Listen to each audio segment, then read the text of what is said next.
Hi everyone, welcome to Carmen's Australian Storytime. It's a little bit miserable outside today, but we have our annual Beach Fest car show on this weekend, so you might hear the rumble of cars in the background because we've had probably 700 or 800 cars rolling around Caloundra all weekend. All the old cars, the vintage cars, so it's been pretty cool to see. I wish I could take you down there and show you, but the rain keeps coming and I don't want to get my camera wet. So I read a book earlier on and it made me think about this other book that I just found that I actually love so much. Like, if you can get an Aussie story like this one, it's a classic. Um, it's actually tomato sauce, of course, a very Aussie thing. And it's written by Moya Simons and illustrated by Jim Grimwade. It's a scholastics book, and it's actually one of those little reader books, and it's very funny. It's a little bit long, so this one you got to sit down and listen for a few minutes, but it's well worth it. Oh no, Tammy's favourite tomato sauce company has closed down, but when she goes looking for that one last bottle, she really lands in a pickle. Okay, so here's Tammy, here's her best friend, and here's the lifeguard. And there's a shark in this. It's very funny. It's one of my favourites to read. My mother walked into the kitchen. She said, "I've already told you, Tammy, that brand of tomato sauce isn't available anymore." But, I said. Mum shrugged. "Listen to me. There are other brands of tomato sauce. What's so special about Aussie tomato sauce?" "It's just so much better than anything else," I said, as I climbed off the chair, "and it's in this wonderful plastic squeezy bottle. I love Aussie tomato sauce. I've got to have it. I won't eat otherwise." "Then you'll have to go hungry," said Mum. "Aussie tomato sauce is the best. I like to add a dab to my soup. I squeeze heaps over my main course. Sometimes when Mum and Dad aren't looking, I put some in my dessert ice cream with a squirt of Aussie tomato sauce. It's out of this world." Yeah, not sure about the dessert thing. But last week, when Dad was reading the paper, he said, "Hey, Tammy, your favourite tomato sauce company has closed down." I felt sick. "Why did they close down?" I wailed. "They're the greatest." "Well, not enough people think so," said Dad. "It says here that sales are too low. The company's gone broke." "Anyway," said Mum, "it's about time you gave it up. I'm sure you've got tomato sauce running through your body." Instead of her blood, it's tomato sauce. I sat with Myrtle on the lawn at lunchtime. Myrtle ate her salad. I munched on my sandwich. My taste buds made contact with something horrible. Ugh! I spat out a gherkin, then a slice of cheese. "Yuck," said Myrtle, brushing cheese from her uniform. "You're disgusting, Tammy." "We're out of Aussie tomato sauce," I spluttered. "This new brand is awful." "Why do you need to have tomato sauce on everything?" asked Myrtle. "I don't even like it." "What are you carrying on about? You only like green food. You've got a problem," Myrtle said, eating a cucumber and shaking her head. After I arrived home that day, I went to my room to do more work on my life cycle of a shark project. Mum came by. She looked at my super drawing of a white pointer. Very scary. When we go to the beach tomorrow, swim close to the shore. Sharks have been sighted off the bay. And don't forget to take your earplugs. You caught an ear infection last time." "It'd be so cool to see sharks," I said. "Do you know that sharks are the top dogs of the ocean? Did you know they've been around for 350 million years, Mum?" I think that's a little bit too long." Bet you didn't. Bet you didn't know that there are only about 100 shark attacks a year in the world. Humans kill about 2 million sharks a month." Sounds like she sticks up for the sharks. Before Mum could answer, I carried on. "Did you know that sharks grow new teeth when their old ones wear out? They can have as many as 30,000 in a lifetime. No need to visit the dentist," I said. "Bet you didn't know that sharks are the garbage bins of the ocean. They keep the fish population down, and too much fish poo is no good for the ocean. I reckon we should protect sharks. Said Mum. Save the sharks to reduce fish poo. I don't think you're going to get too many people involved with that idea. I went back to my homework. I drew some awesome pictures of sharks with teeth that look like the cutting edge of a giant saw. I love sharks. With their cold, beady eyes and powerful bodies, they are absolutely amazing. Later, at dinner, I sat with my arms folded. Nobody understands. I can't eat food without squirting in the Aussie tomato sauce. Tammy, you've got to face facts. The company's closed. You can't get Aussie any more, said Dad. I shoved meat and potatoes and carrots into my mouth. I gulped them down as quickly as possible. Ugh, yuck. I couldn't manage. Life without Aussie tomato sauce was a disaster. What could I do? The next day was Saturday. I began to think. There had to be shops around that still might have a squeezy bottle or two left of my favourite sauce.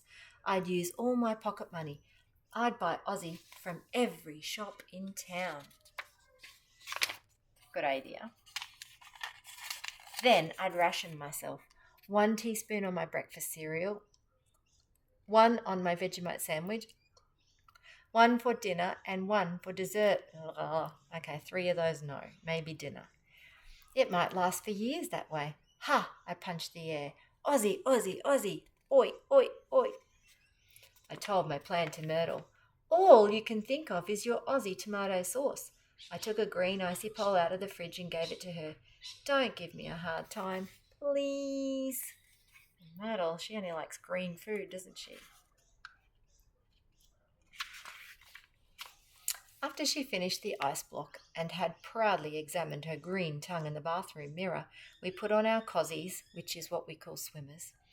I raided my piggy bank and we left with Mum and Dad for the beach. There was a supermarket and small shop that sold groceries on the way to Tolga Beach. I pleaded so hard that Mum gave in. She and Dad waited outside the shop while I checked the shelves. There were lots of different brands of tomato sauce, but no Aussie. Finally, with Mum and Dad still complaining, I checked the shop across the road. Mr. Sanders sold everything there. Sunglasses, soft drink, takeaway chickens, sun hats, sausages, almost fresh bread, eggs, spaghetti, rice. I moved stock around the shelves. I searched behind soup tins and spaghetti.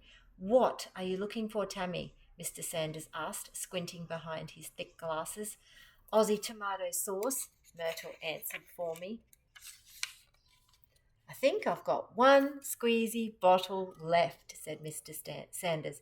I jumped up and down. I could hardly believe my eyes when he blew dust off a bottle of Aussie tomato sauce. I stared at the old familiar label. This felt like the most important moment of my life. Mr. Sanders, I said, you are awesome. I was so happy that I bought a packet of green jelly babies and a lime ice block for Myrtle. I hope no one pinches my sauce at the beach, I said to Mr. Sanders. Hang on, he said. He held a roll of thick string. He looped it strongly around the top of the squeezy bottle of my darling tomato sauce and tightened it. Now tie both these long ends round your neck. It's small and you'll have no trouble swimming with it, he said. Okay, so she's going to be very protective of her tomato sauce and go swimming with it. I beamed. Finally, someone who truly understood me. Of course, when I came out of the shop with a squeezy bottle of Aussie tomato sauce around my neck, Mum and Dad looked horrified. But they just shook their heads, and off we went to the beach. Myrtle and I sat on our towels on the bright golden sands of Tolga Bay. The Aussie tomato sauce hung around my neck like an outsized pendant. Yeah, it's an interesting necklace choice. Aren't you embarrassed sitting there with this bottle of tomato sauce around your neck? Asked Myrtle. No, I said. Why should I be? Thomas, our lifeguard, told us to swim between the safety flags. The water looked very appealing. I'm going to swim, I told Myrtle. I'll come in a bit later, said Myrtle, stretching out on her towel. I stuck rubber earplugs in my ears. I tried to look graceful as I walked to the water's edge. I think it's a bit hard to be graceful with tomato sauce hanging around your neck. I think Myrtle called out something, but I couldn't hear with my earplugs on. Soon I was swimming around, the tomato sauce bottle occasionally bobbing to the surface. I floated on my back, me in the still water of the bay with a squeezy bottle of Aussie tomato sauce lying right above my heart. This was true happiness.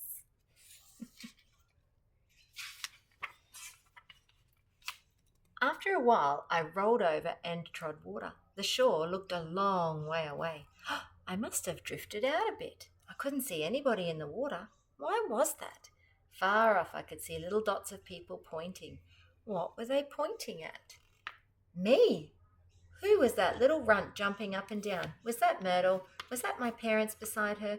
Was that Thomas, our lifeguard, holding up his hand?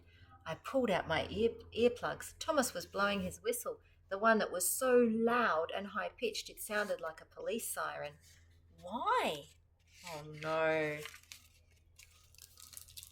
Why were Thomas and someone else getting into a surf boat? Was that Dad? I didn't need rescuing. I could easily swim back to shore. Suddenly I saw what seemed to be the dark fin of an upside-down surfboard cutting across the water. What was an upside-down surfboard doing out here? There wasn't anyone on it. So how come it was guiding itself so neatly through the water? It was a surfboard, wasn't it? Do you think? It was a shark. I forgot immediately about my admiration of sharks. I even forgot how they reduced the fish poo in the oceans. This couldn't be happening. No more parents, no more school, no more Myrtle, no more Aussie tomato sauce, no more anything. I was about to be eaten and I was sure it would be painful. I was sure it would be fatal as well. What does fatal mean? Yep, dead. I forced myself to try to remember what were all those things I'd learnt at my school project on avoiding shark attacks. Oh boy, punching it, getting on a boat, splashing around, calling out, and being with other people. Always swim in groups. How was I going to do that now? Don't wander too far from shore. Oh, too late. Don't splash a lot. Too late. I was out of control and my swimming strokes were frantic. Don't scream. Too late. I was screaming my head off. If attacked, do whatever you can to get away. Sometimes punching a shark will startle it. A small part of my terrified brain said, punch a shark? Me? With what? It was then I remembered my bottle of Aussie tomato sauce. It was all I had. The fin of the shark circled. I slipped the squeezy bottle from around my neck. The shark lifted his mammoth head out of the water. Time stopped still. I stared into the shark's eyes, into his huge, slimy face, at his rows of pointed teeth.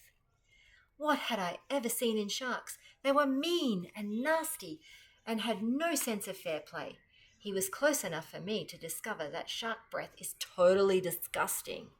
I threw the squeezy bottle of tomato sauce right at him, right through his open jaws. Now I had to swim quickly to the shore, but my arms and legs felt like a quivering mass of jelly. Suddenly I saw the water immediately around me turning red. Oh no. Before I had a chance to see if I was still in one piece, I felt myself being lifted up. They felt like cool hands, but then again in my state, they might have been jaws. I thought I was dying, but actually I passed out. When I opened my eyes, I was lying on the sand. Thomas was giving me mouth-to-mouth resuscitation. His breath was vile, even worse than the shark's. Oh, that must be bad. Stop, I said, you're killing me. My voice came out squeaky and I immediately spat out seawater. There was a crowd of nosy people around me. Tammy, I thought you were dead. Myrtle bent over me. We thought we'd lost you, Tammy, said Mum. Dad wiped tears from his eyes. My legs, I said. Did the shark take my legs? Not unless you've grown a spare pair, Thomas said.